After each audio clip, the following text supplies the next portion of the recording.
to tell you is most of the time, this first microorganism, very much it is fungi. And it is molds.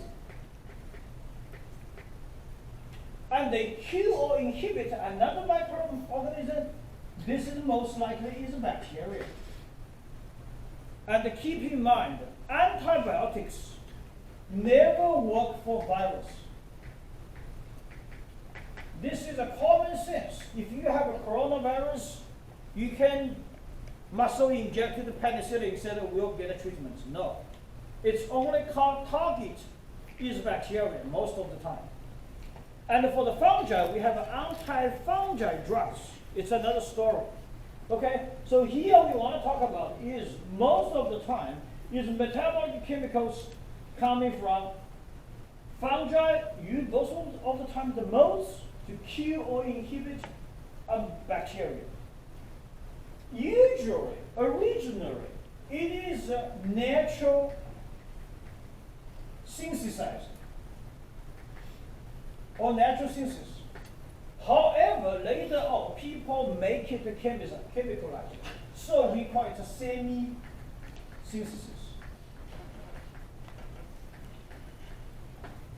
Now, there is one exception.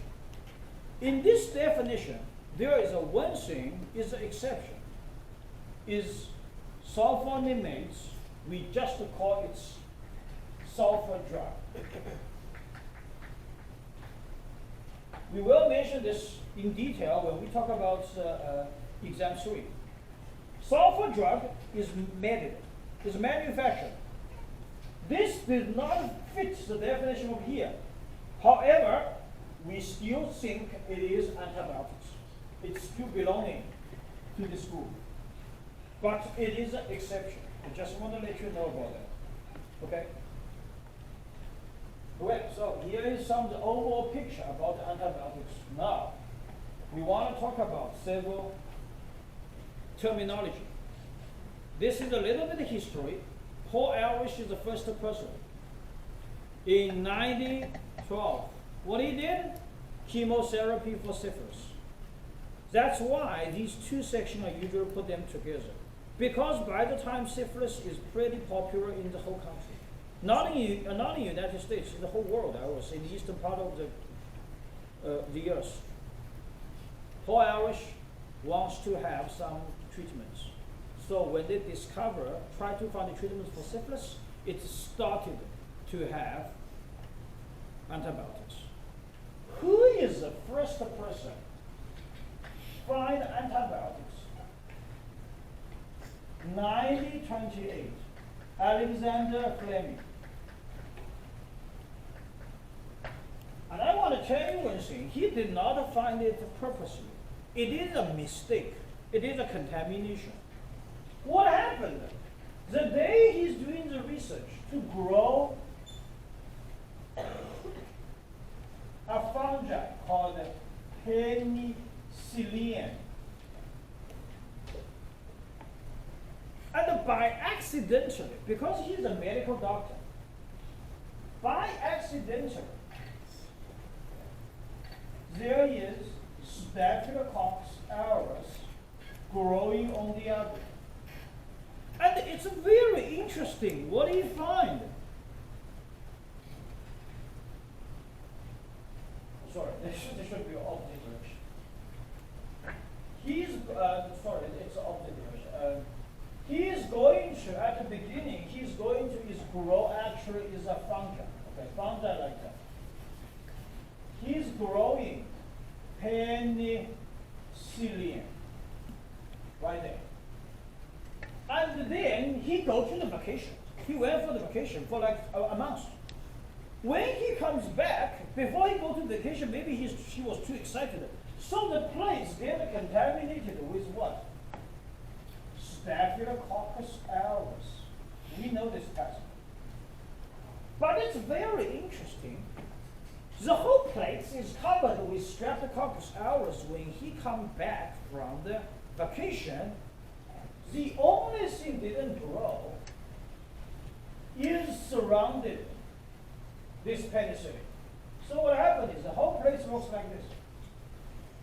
The only thing didn't grow is the circle surrounding the penicillin. This is, you see, a transparent zone. And we call it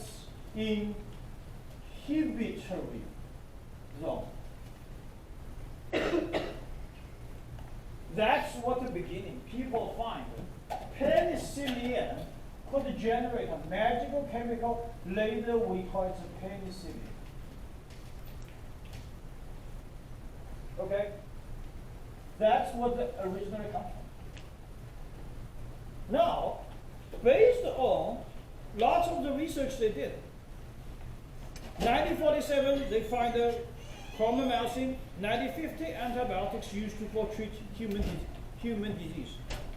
And I want to tell you one thing very interesting. Look at the 1944. Streptomycin generated for treat tuberculosis. And I want to tell you one thing is, if you know the history, we talk about that in 1895, Bob Koch already started to do the research for tuberculosis. And you know lots of the musicians, they all died in the European country, like 28 years old, 35 years old. Most of them, they say they have a lung disease, is actually for tuberculosis. Before antibiotics comes out, tuberculosis is like a cancer by the time. When you have it, you die. There is no way to do any treatments. Lots of people in the old China, they try the traditional methods of herbs, it doesn't work. Until around 1945-ish and 1950, when the antibiotics comes out. And I tell you one thing, the one really do for treating tuberculosis, it is actually chromomycin, which is chlorophenicals. It is the first broad-spectrum antibiotics, which means they can kill both gram-positive and gram-negative bacteria.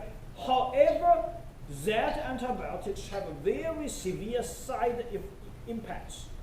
It will decrease your red blood cell, white blood cell, and damage your bone marrow, which means your immune system will be damaged.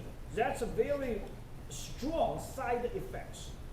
And later on, start from 1950s, people pay much attention to those things. Then they started to manufacture semi-synthesized antibiotics. However, later on, what happened? Antibiotic resistance become a big issue because people are using too much. That's what's the history. And we want to talk about these type of definition. There's so many. Okay, so we just want to emphasize several.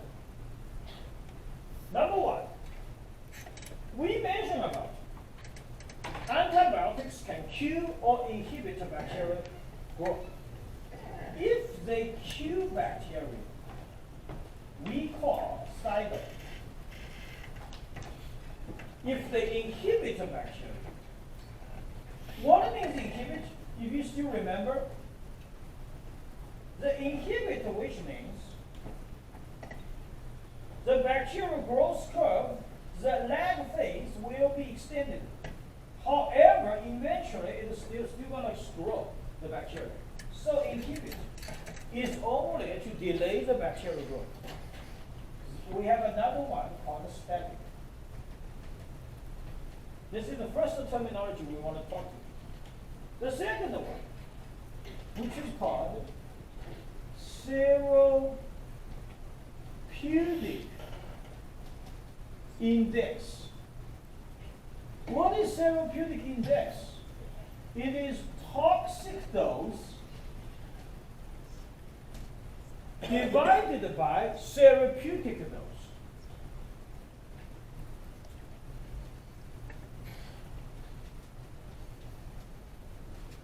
Now, what is the toxic dose? Toxic dose is the dose, the maximum dose, or we can say massive dose will cause side effects. Therapeutic dose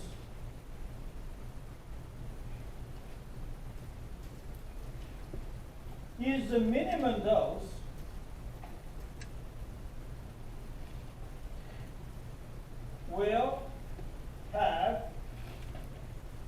antimicrobial effects. So we certainly want this number, the higher the better. Is that right? If I use 5 ppm, I find it's okay. I want to use 10 ppm, I'm still okay. I want to try 50 ppm, is there any toxication? So I want that number is the higher the better. But the therapeutic dose, I want it to be the minimal the better. If 1 ppm works, I don't want to use 5 ppm, I don't want to use 10 ppm. So, the numerator, if you do the math, this number, the larger the better.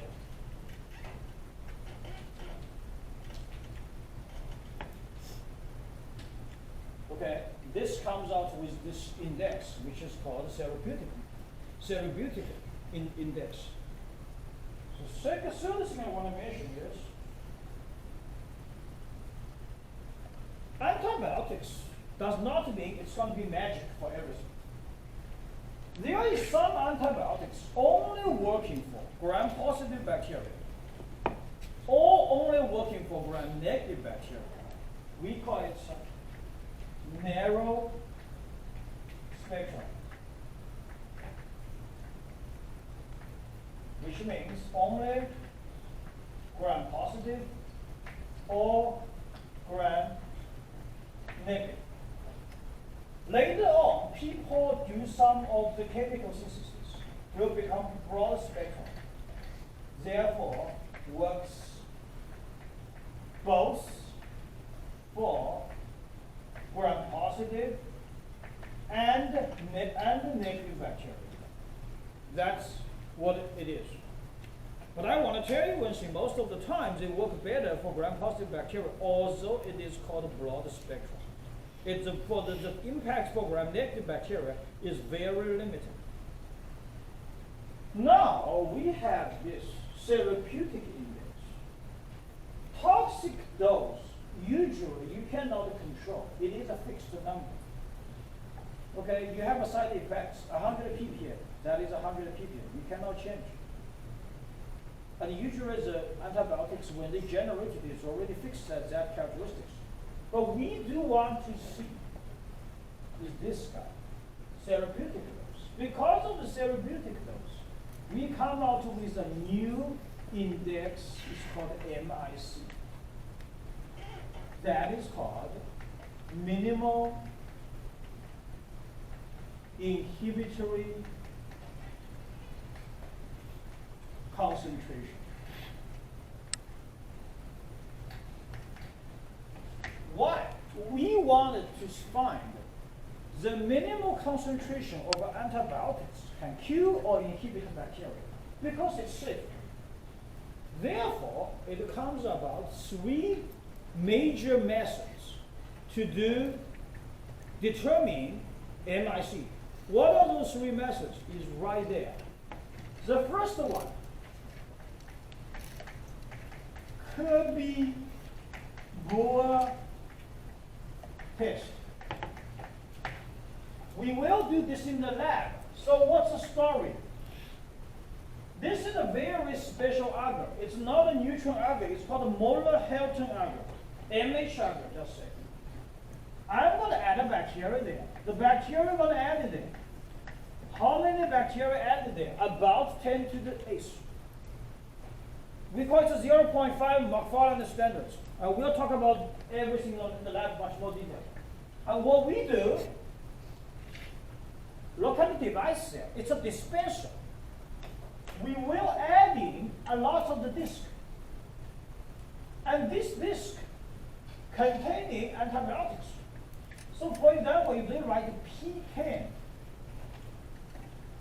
which means this is penicillin,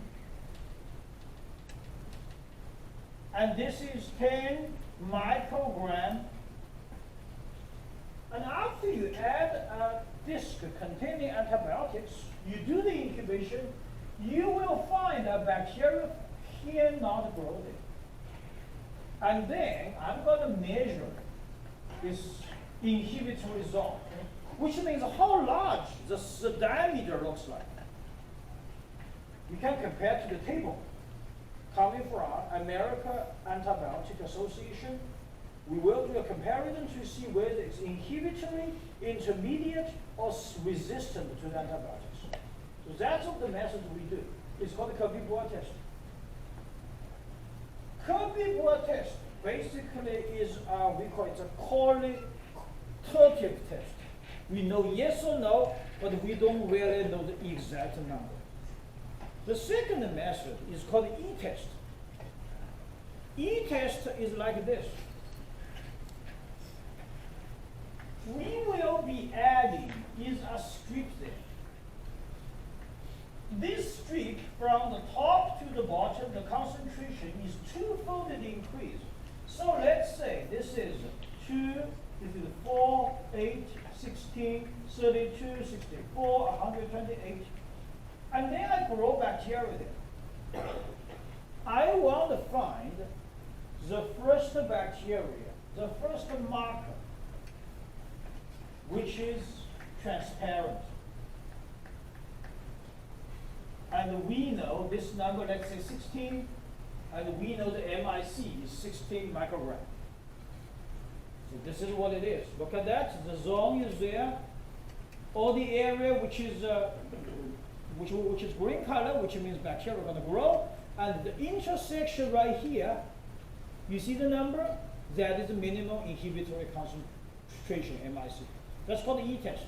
If it's coming from a company called Biomerics, the headquarters is in Missouri, and they have those products. This is also a we call it a call it a quantitative test. Most of the time in the hospital, we have to do is this quantitative test. How to do this quantitative test is using so-called twofold C area dilution. And the twofold C area dilution mix the bacterial media with twofold diluted antibiotics. And we do the incubation, and we need to find the first tube transparent. That is MIC. So from here, you start from 16 ppm, twofold C area dilution. Of course, you need a control. Okay, you need a control, which means the bacteria is growing, and you need a control, which is no bacteria, which means the solution is good. You can find the first transparent tube is 0.12 ppm. Therefore, in this organism A, the MIC is 0.12 ppm. This is microgram per minute. And look at the organism B. The MIC is 1 ppm. Organism C, very high. The MIC is 16 ppm. Okay? So this is organism 1. Organism 2 is 1 ppm. And the organism 3 is actually 16 ppm. Usually in the clinical area, this number has to be, the smaller the better, usually has to be less than 2 ppm. Or some at least less than 10 ppm. When you see these numbers, that is not good. That means chemical engineering person has to rethink about the semi-synthesis because the concentration is too high. Keep in mind, you can use antibiotics too large. Not only you have a side effect like hearing loss, like yellow teeth, it also could kill the normal bacteria in your intestinal area. Remember we said about that, intestinal areas, the bacterial flora is a big immune system for our body. So you can just feel happy when you use 16 ppm. You think the more concentration you use, you're going to kill bacteria. It's going to kill pathogen. It will also kill the normal bacteria in the intestine. So that's not good. Okay, so that is MIC. Now we want the next spending about 20 minutes. We want to talk about the penicillin. And we want to explain to you this slide. This is a very important, very interesting slide we want to talk about. Okay, first of all, this is important slides, which tells you the basic mechanism for the antibiotics to kill bacteria or inhibit, including inhibit cell wall synthesis, inhibit cell membrane, inhibit protein synthesis, and the DNA, RNA, and finally is like a cell membrane integrity. My question is very simple. Which one is most effective? Which one is most safe for the human being? Obviously the first one. Because bacteria has cell wall, human being, animal do not have cell wall. So always remember, antibiotics, once they have the target is for bacterial cell wall, it is the safest one to use. Once they started to, the target is protein or the others, looks like this picture, that's not good. These all have side effects. Like I just mentioned, hearing loss, yellow teeth, a bone marrow decreased. Some of them are actually used for veterinary science area, not for human being. Let's say like a tetracycline. Okay, so just want to mention to you. So let's talk about these slides. There's a lot we can talk. So we want to talk about the first one, is a mechanism for inhibitory bacteria for the cell wall. So this is inhibitory cell wall. And we said penicillin is the first antibiotics created by Alexander Fleming in 1928 by a mistake from his contaminated place. So we want to talk about that. Okay, what is penicillin? What it looks like? At the beginning, we have penicillin G. Okay, what is penicillin G looks like? We need to talk about the structure, then you're going to understand. Penicillin G looks like this. Phenyl group, CH2, carboxy group, NH. Then it goes here is CH, goes to C, go here N, you go here S, go here C, CH3, CH3, go here CH, you have COOH, then you connect it. Then you connect it. This is the chemistry structure for penicillin G. What are they? The magic. The magic is right here. This is called beta lactam.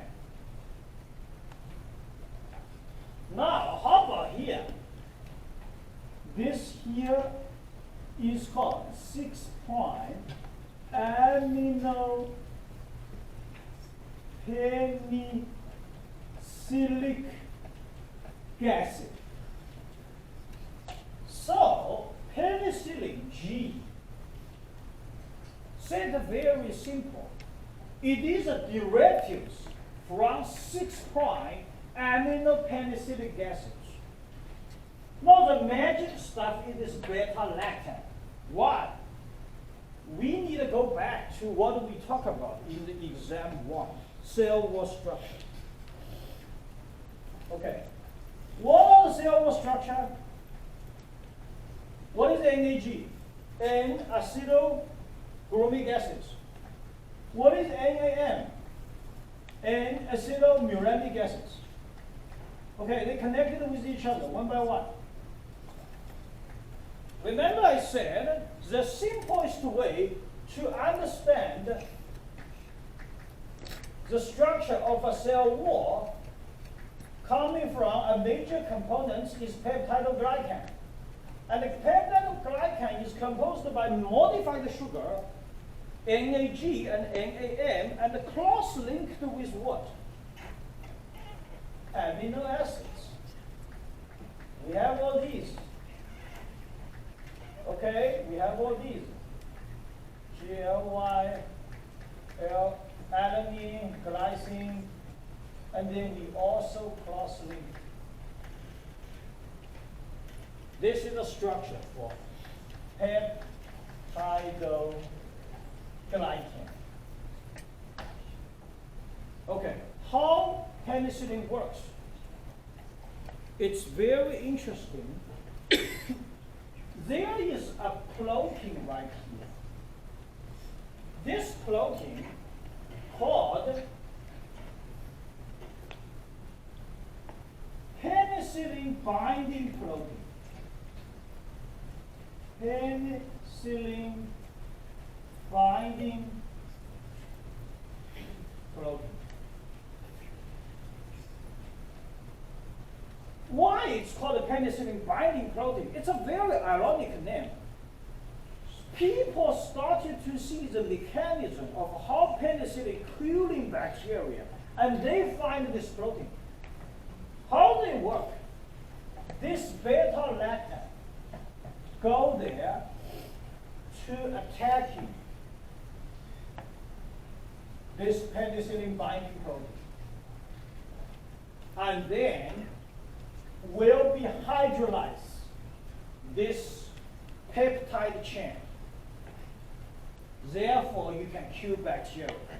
This is mechanism number one. What is the mechanism number two? At the same time, they will do auto-lytic. How these kind of things connected? Remember I draw the structure? NAG and NAM connected with glycosidic bonds. And they will be automatically to hydrolyze glycosidic bonds between NAG and NAM. So you can kill the bacteria. Why? Because peptidoglycan is broken down. So in other words, here you can see what is the best way to control bacteria is using antibiotics for gram-positive bacteria because they have a heavy peptidoglycan. And when the heavy peptidoglycan is building, because when they're building, you cracking down is more effective. When you see the structure here is easily to understand. Now,